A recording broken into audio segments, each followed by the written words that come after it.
ఆదివారమే బాగా జరుగుతుందన్న బంకు, అందుకే రావడం కష్టమైందన్నా అనిందంట. ఏమనాలి అప్పుడు పాస్టరు? ఏం చెప్పాలా?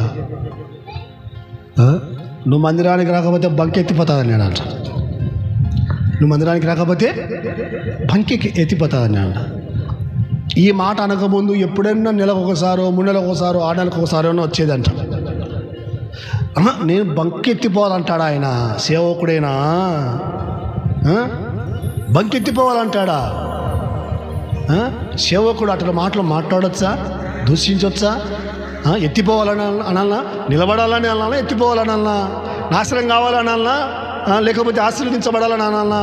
ఒక వ్యక్తిని మేము పాపులమే, మీ మందిరానికి రా, మాకు పనులు బిజీగా ఉంటాయి, కానీ అలాంటి మాటలు మాట్లాడొచ్చా అని మందిరానికే మానుకుందంటారు. దేవుని యొక్క బిడ్డలారా, యేసుక్రీస్తు ప్రభుల వారు శపించడం అనేది ఆయనకు ఏమాత్రం ఇష్టం లేదు. ఎందుకంటే బైబిల్లో బిలాము అనేటువంటి ఒక వ్యక్తి ఇశ్రాయేలు ప్రజలను శపించాలని డబ్బు తీసుకొని ఇశ్రాయేలు ప్రజలను శపించడానికి వెళ్ళాడు.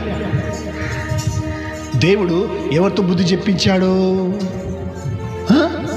గాడితో కదా. శపించే వాళ్ళను ఎవరితో బుద్ధి చెప్పించాడు దేవుడు? గాడితో. కొందరు శపిస్తూ ఉంటారు లేచినా ఉంచి, కోళ్ళ కాడ, కుక్కల కాడ, నక్కల కాడ, కసు కొట్టే కాడ, దుమ్ము కాడ, చెత్త కాడ, డబ్బు కాడ, పొదుపు కాడ. అవునా కదా? నా డబ్బు తీసుకొని నువ్వు ఆడ బాగుపడదామే? నేను చూడను నువ్వు బాగుపడేది డబ్బు కాడ.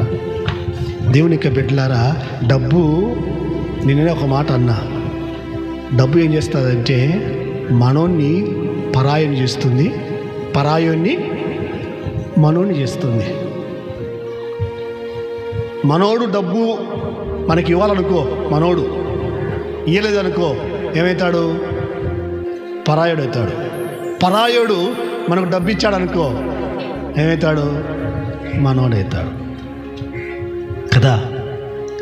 కానీ దేవుని పిల్లలు అలా ఉండకూడదు. దేవుడు ఏమైతే కోరుకున్నాడో ఆయన నాశనాన్ని కోరుకోలేదు, పతనాన్ని కోరుకోలేదు, కీడును కోరుకోలేదు, ప్రమాదాన్ని కోరుకోలేదు, అపాయాన్ని కోరుకోలేదు, నాశనాన్ని కోరుకోలేదు, పతనాన్ని యేసు ప్రభుల వారు కోరుకోలేదు.